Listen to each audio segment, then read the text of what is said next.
Hello बच्चों। तो last class में हमने किया था यूजेस ऑफ डायमेंशंस में, जो एक यूनिट से दूसरे यूनिट में हम किस तरह से किसी क्वांटिटी को, फिजिकल क्वांटिटी को हम चेंज करते हैं। तो एक क्वेश्चन दिया था आपको कि वन एनर्जी की यूनिट में, एनर्जी का यूनिट चेंज करने को कहा था कि पास्कल नहीं, SI से CGS में कितना होता है। तो इसका आंसर लिख लेंगे हम कि SI में 1 जूल होता है और CGS में कन्वर्ट करने के लिए 10⁻⁷, और ये होता है अर्ग। जिनका ये आंसर आया था, कॉन्ग्रेचुलेशंस, आप लोग अच्छा कर रहे हैं। और जिनका नहीं आया था वो और कोशिश करें। ठीक है, तो थर्ड एप्लीकेशन जिसका है to drive the relation of physical quantity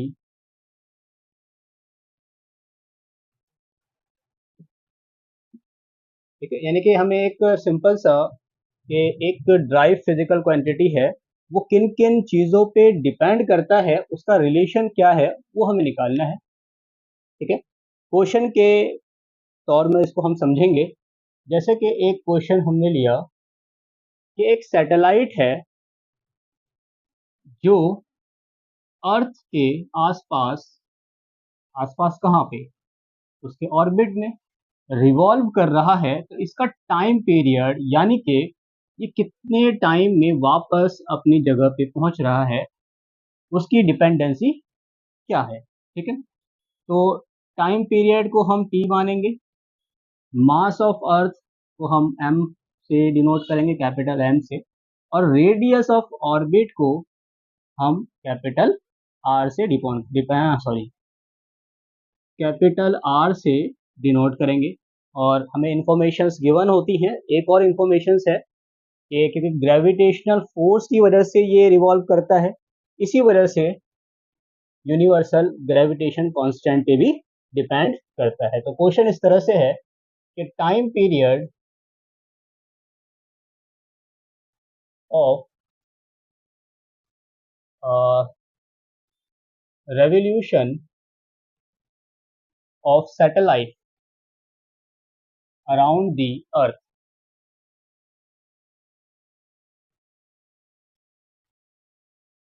earth in its orbit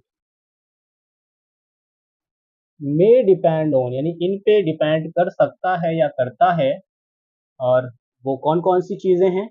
एक है जी, कैपिटल जी, यानी कि universal gravitational constant, universal gravitational constant, capital M यानी कि मास ऑफ अर्थ, और कैपिटल आर यानी कि रेडियस ऑफ ऑर्बिट। ठीक है, तो इसमें भी प्रिंसिपल ऑफ होमोजेनिटी का एप्लीकेशन की थ्रू ही हम इसको सॉल्व करेंगे।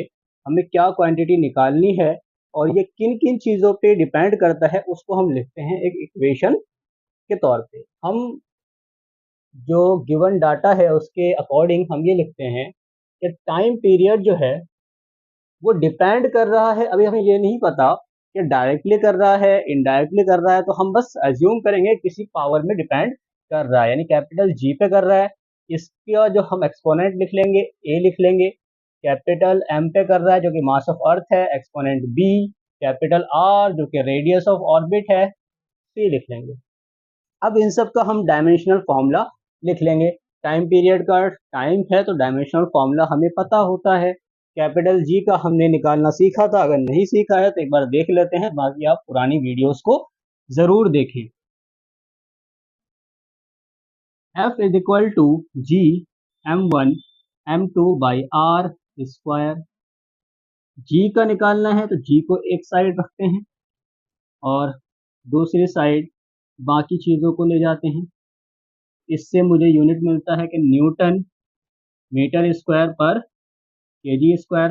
न्यूटन का dimension formula M1 L1 T minus 2 था, और मीटर स्क्वायर का ये हो गया L2 अपॉन में केजी मास होता है, तो ये हो गया आपका m स्क्वायर। इसको सिंप्लीफाई करेंगे, m ऊपर चला जाएगा, ऊपर प्लस में 1 है, नीचे से ऊपर जाएगा तो -2, यानी कि m हो गया -1।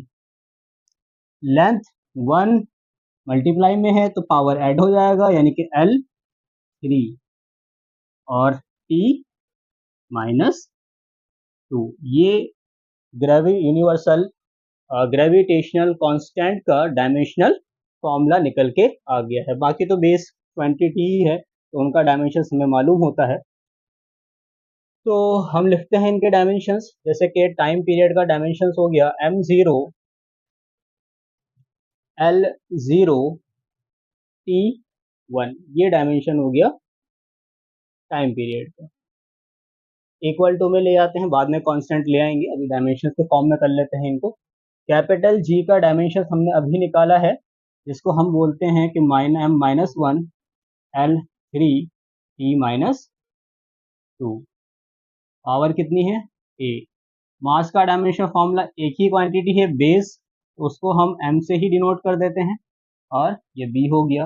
रेडियस यानी कि ये जो है ये क्या है, एक टाइप का लेंथ है, यानी कि डिस्टेंस में मेजर करेंगे तो ये क्या है, लेंथ। पावर कितनी? c। इसको सिंप्लीफाई कर लेते हैं, इसको जब हम सिंप्लीफाई करेंगे तो ये हो गया m माइनस इंटू ए, -1 इंटू ए, तो ये हो गया -a प्लस b। लेंथ में अगर हम देखें, ब्रैकेट ले लेते हैं, स्क्वायर ब्रैकेट, लेंथ में 3 इंटू ए, ये हो गया 3a प्लस b। इसी तरह से b नहीं, सॉरी, इसमें c है, ये लेंथ c में है हमारे पास, तो c। टाइम जो है अकेला एक ही जगह यूज हुआ है, तो -2 इंटू ए -2a। ठीक है यहाँ तक। अब क्या करना है हमें, अगला स्टेप, हमने पहले भी इस टाइप के क्वेश्चंस किए हैं सिमिलर, तो अगर याद है तो ठीक है, वरना फिर हम क्या करते हैं, एक्सपोनेंट को कंपेयर करते हैं, तो यानी कि कंपेयरिंग द एक्सपोनेंट, यानी कि पावर। सिंपल एक्सपोनेंट का मतलब क्या होता है, जो भी पावर्स दिए हुए हैं उनको कंपेयर करना। तो m पे यहाँ पे पावर है 0, यहाँ है -a प्लस b, यानी कि -a plus b is equal to 0। यहाँ पे लेंथ में पावर कितना है, 3a प्लस c, और यहाँ कितना है 0, यानी कि ये आ गया 3a plus c is equal to 0, और -2a इज इक्वल टू 1। अब क्वेश्चन ये है कि हम कौन से इक्वेशन को पहले सॉल्व करें, तो जो हमें सबसे आसान लगे उनको हम पहले सॉल्व करेंगे। यानी कि इसमें एक ही चीज दे रखा है, यानी कि a इज इक्वल टू, इधर चला गया डिवाइड में, -1/2, तो a की वैल्यू आ गई हमारे पास। इसको हम इस इक्वेशन में पुट कर देंगे, इस वाले में, तो ये क्या हो जाएगा, माइनस माइनस प्लस, यानी कि 1/2 plus b is equal to 0, यानी कि b इज इक्वल टू -1/2। दोबारा माइनस मिल गया हमें। अब इस इक्वेशन में किसे पुट करें, इसे पुट करेंगे। जब इस इक्वेशन में इसे पुट करेंगे तो 3 इंटू 1 यानी कि -3, तो -3/2 plus c is equal to 0। तो c की वैल्यू कितनी निकल के आ गई, c की आ गई, उधर चला जाएगा तो प्लस में हो जाएगा, 3/2। ठीक है। डिपेंडेंसी हमें पता है, ए बी सी हमने लेट किया था, उनकी वैल्यूज हम निकाल चुके। अब इसमें हम पुट कर देंगे, मैं यहाँ पे साइड में इस चीज को लिख रहा हूँ, ध्यान देना जरा। ठीक है, तो टाइम पीरियड जो डायरेक्टली प्रोपोर्शनल टू आया, सबसे पहले जी लिखा था, तो जी पावर -1/2, फिर m पावर -1/2। 1/2 का मतलब होता है अंडर रूट। ठीक है, और r का पावर है -3/2, तो इसको हम लिख सकते हैं कि अंडर रूट हमने ले लिया, क्योंकि इस 3/2 में 3 इंटू 1/2 है वहां पे, तो r का स्क्वायर, सॉरी r क्यूब, जो 3/2 था यानी कि 3 × 1/2 मैं लिख सकता हूँ 3/2 को। तो 3/2 को मैंने इस फॉर्म में लिखा, इसको मैंने यहाँ रहने दिया, और 1/2 किसके फॉर्म में आ गया, रूट के फॉर्म में आ गया, क्योंकि तीनों में रूट कॉमन था। माइनस साइन ये दिखाता है कि ये पावर जो जाएगा वो नीचे जाएगा, यानी कि जी आएगा, क्योंकि रूट को 1/2 हम लिख चुके हैं, इस वजह से और कोई पावर यहाँ पे हम एक्सपोनेंट के फॉर्म में नहीं लिखेंगे। एम ये आ गया, तो ये हमारा टाइम पीरियड डिपेंडेंसी निकल के आया है, यानी कि फॉर्मूला निकल के नहीं आया है, डिपेंडेंसी है, क्योंकि कांस्टेंट जो प्रोपोर्शनल साइन है इसको हम हटाएंगे, तो इसके बदले हम एक कोई साइन ले लेते हैं, सपोज करो वो के। तो ये फॉर्मूला आ गया हमारे पास dimensionally correct formula time period का। अब डायमेंशनली करेक्ट क्यों कह रहा हूँ, क्योंकि हमें पता है कि कोई फॉर्मूला जो है अगर डायमेंशनली करेक्ट है तो वो एक्चुअली करेक्ट हो ऐसा ज़रूरी नहीं है। वो इस वजह से जो के की वैल्यू यानी ये जो कांस्टेंट है ये कितनी है ये हमें डायमेंशन से पता नहीं चलता है। तो हम जो जानते हैं एक्चुअल फॉर्मूला जो इसका है वो है 2 = 2 पाई √r³/g m। ठीक है, तो हमें सब कुछ पता चल गया, सेम है। बस इस कांस्टेंट के बारे में कोई भी इंफॉर्मेशन हम इस डायमेंशनल एनालिसिस के हेल्प से नहीं निकाल पाए, यानी कि डायमेंशनली हमारा यहीं तक पहुंच पाए हैं। ये चीज हमने एडिशनली इसमें ऐड किया। Thank you. इसे अब अभी थैंक यू नहीं, अभी क्वेश्चन करेंगे इतना उतार लें पहले। ठीक है, तो इसमें हम एक सिंपल सा क्वेश्चन भी और देख लेते हैं। क्वेश्चन इस टाइप से है कि एक हमारे पास पेंडुलम है जो कि हैंगिंग है। ये एक लेंथ स्प्रिंग से हैंग हुआ हुआ है, और ये दे रखा है पेंडुलम जानते हैं हम किस तरह से ऑसिलेट करता है। तो ये है मास, सॉरी ये है बॉब, छोटा सा बॉल है जो कि पेंडुलम को ऑसिलेट करने में हेल्प करता है, जिसका मास हम मान लेते हैं m है, लेंथ है। अब ये हैंगिंग है तो डाउनवर्ड डायरेक्शन में एक फोर्स लगता है जिसको हम कहते हैं ग्रेविटेशनल फोर्स। उसकी वजह से एक आता है हमारे पास g, जिसको हम कहते हैं acceleration due to gravity.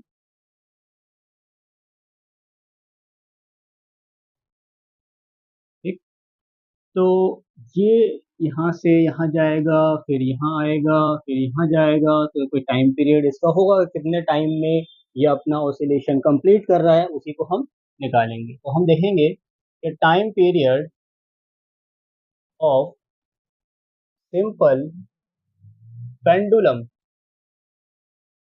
Time period of simple pendulum हमें निकालना है एक्सप्रेशन इसका। और इसने बता रखा है, इंफॉर्मेशन ये दिखा रखा है कि मे डिपेंड, ये शायद डिपेंड करता है किस पे, लेंथ ऑफ स्ट्रिंग, यानी जिस स्ट्रिंग से ये लटका हुआ है उस पे length of string L, mass of bob, वो जो बॉल है छोटा सा वहाँ पे उसको, mass of bob small m, और एक्सेलरेशन ड्यू टू ग्रेविटी,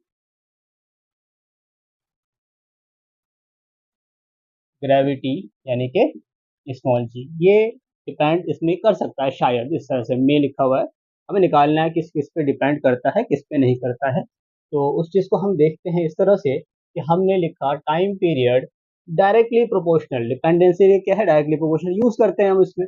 तो लेंथ पे बोल रखा है पहले, तो लिया लेंथ लिया, पावर हम मान लेते हैं ए है, अज्यूम करते हैं, स्मॉल m मास के लिए पावर मान लेते हैं कि b है, और g इसकी पावर हम अज्यूम करते हैं कि c है। ठीक है, अब इन सब के डायमेंशंस हम लिख लेते हैं। तो टाइम पीरियड का डायमेंशंस हमें पता है कि ये होता है m0 L0 t1, इसमें कोई दिक्कत है ही नहीं। इज इक्वल के फॉर्म में ले आते हैं, क्योंकि अभी हम डायमेंशन एनालिसिस से कर रहे हैं, तो वहाँ पे हम प्रोपोर्शनलिटी हटा के एक कांस्टेंट ले आएंगे, अभी हम उसे लिख नहीं रहे। लेंथ के लिए L पावर A, मास के लिए m power b, acceleration due to gravity, इसका डायमेंशनल फॉर्मूला क्या है, नाम का ही छुपा है कि ये है एक्सेलरेशन, तो डायमेंशनल फॉर्मूला भी क्या होगा, एक्सेलरेशन का ही होगा, यानी कि ये L1t-2, पावर कितनी है c। ठीक है, सिंप्लीफाई कर लेते हैं, यानी कि m आ गया b एल ए प्लस, यहाँ प्लस ये दो जगह चीजें हैं तो ए प्लस सी, और टी आ गया 2c।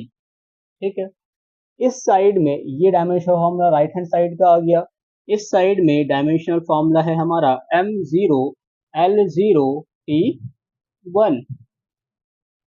क्या करेंगे अब, हमें करना है कंपेयर, इसे कंपेयर करना है, पावर को एक्सपोनेंट को कंपेयर करना है। ठीक है, तो m इधर है 0, इधर है b, यानी कि b की वैल्यू क्या आ गई 0, l इधर 0, इधर क्या है a प्लस सी, यानी a प्लस सी कितना आ गया 0, -2c इज इक्वल टू 1, यानी कि -2c इज इक्वल टू 1। ये सब हमने लिख लिया। अब सबसे आसान तो मुझे यही दिख रहा है कि यहाँ पे एक ही वेरिएबल या जो भी चीज़ है यहाँ पे एक ही अननोन है, तो इधर आ गया -1/2, सी की वैल्यू हमने निकाल दी। क्या बी की वैल्यू हमें पहले से मालूम है कि बी इज इक्वल टू 0 है, तो बी को हम कुछ करेंगे ही नहीं इसके साथ। इसके निकालते हैं ए की, तो सी की वैल्यू यहाँ पुट कर देते हैं, यानी कि ए प्लस माइनस माइनस हो जाएगा, -1/2 इज इक्वल टू 0, यानी कि ए इज इक्वल टू 1/2। अब बस इन सबको इस डिपेंडेंसी में इक्वेशन में पुट कर देना है, यानी कि टी डायरेक्टली प्रोपोर्शनल टू सबसे पहले एल, एल कितना आंसर आया है एल का, वेयर इज एल, ए, तो ए कहाँ है, ये रहा 1/2, इसमें लिखते हैं 1/2। अब मास यानी कि m, यहाँ पे क्या है b, तो b की वैल्यू ढूंढा जाए, ये रहा b, b is equal to 0, तो ये रहा 0। इस तरह से लास्ट में हमारे पास क्या बचा, c, sorry g power c, c is equal to -1/2। 1/2 का मतलब मैंने लास्ट में बताया था, लास्ट क्वेश्चन में, कि रूट होता है, और अगर m की इसमें एक्सपोनेंट में 0 है, यानी कि इसका मतलब ये है कि जो टाइम पीरियड है पेंडुलम का वो मास ऑफ बॉब में डिपेंड करता ही नहीं है, यानी कि independent of mass of Bob, mass of Bob, ये जो छोटा सा बॉल लटका हुआ है जो कि इधर से इधर हो रहा है, उसके मास पे डिपेंडेंसी नहीं है टाइम पीरियड की, तो उसमें हम लिखेंगे T directly proportional to, under root दोनों में कॉमन है ले लिया, ये प्लस में था तो ऊपर रहेगा, इसका माइनस में है तो ये नीचे रहेगा। ये डिपेंडेंसी आया है, इसको हटा के हम एक कांस्टेंट लेके आते हैं जिसको हमने कहा के, और ये आ गया L/G।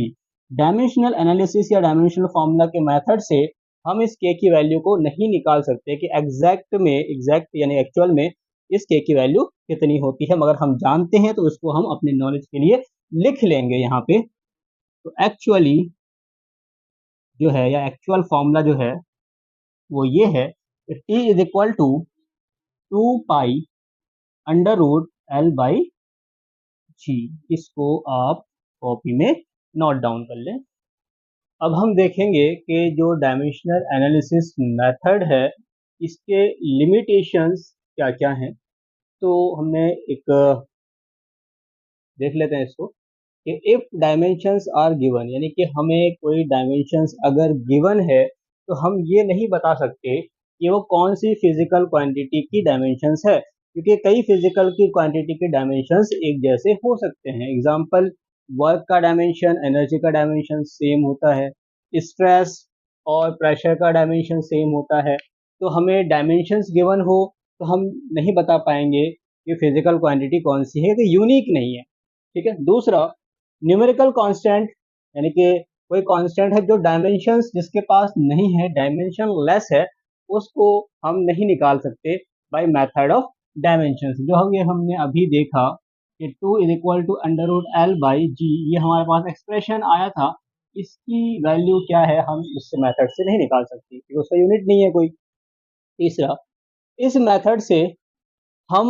रिलेशन सिर्फ प्रोडक्ट वाले रिलेशन ही निकाल सकते हैं, ऐसा कोई रिलेशन नहीं निकाल सकते जो जिनके टर्म्स प्लस माइनस से सेपरेटेड हों, या फिर ट्रिग्नोमेट्रिक फंक्शन या कोई दूसरे फंक्शन में दिया हो। सिर्फ किस में निकाल सकते हैं, प्रोडक्ट में। जैसे हमने इसमें क्या, ये प्रोडक्ट्स हैं, ठीक है, ये सारे प्रोडक्ट रिलेशन है तो वो हम निकाल सकते हैं, इस पे नहीं निकाल सकते। क्यों, इसको हमने पहले किया था लेकिन उसे हमने फॉर्मूला नहीं निकाला था, हमने उसे चेक किया था कि ये जो गिवन एक्सप्रेशन है वो सही है या नहीं, हम चेक तो कर सकते हैं लेकिन इसको ऑब्टेन नहीं कर सकते बाय डिपेंडेंसी। ठीक है, it can not be applied to derived formula of consist of more than 3 physical quantity, यानी कि ऐसा कोई एक्सप्रेशन जिसमें 3 से ज्यादा क्वांटिटी हो उसको हम डायमेंशनल एनालिसिस के हेल्प से ऑब्टेन नहीं कर सकते। जैसे कि यहाँ पे इस इक्वेशन में जो हमने लास्ट में ड्राइव किया, तो इसमें डिपेंडेंसी हमें 3 की बताई गई थी, मास की बताई गई थी, लेंथ और जी, जिसमें से मास आउट हो गया था, 2 ही बचे। ये 3 की डिपेंडेंसी उन्होंने बताई थी, एक्सप्रेशन से 2 आया था। ऑर्बिटल का जो सैटेलाइट का टाइम पीरियड था उसके लिए जो हमें बताया गया वो क्या था कि is equal to R cube by G M. यहाँ भी कितनी क्वांटिटीज दे रखी हैं, 3, तो 3 तक हम निकाल सकते हैं, उससे ज़्यादा इस मेथड से नहीं निकाल सकते। तो यही डायमेंशनल एनालिसिस के लिमिटेशंस हैं जो हमें याद होनी चाहिए। थैंक यू, आप नोट करिए।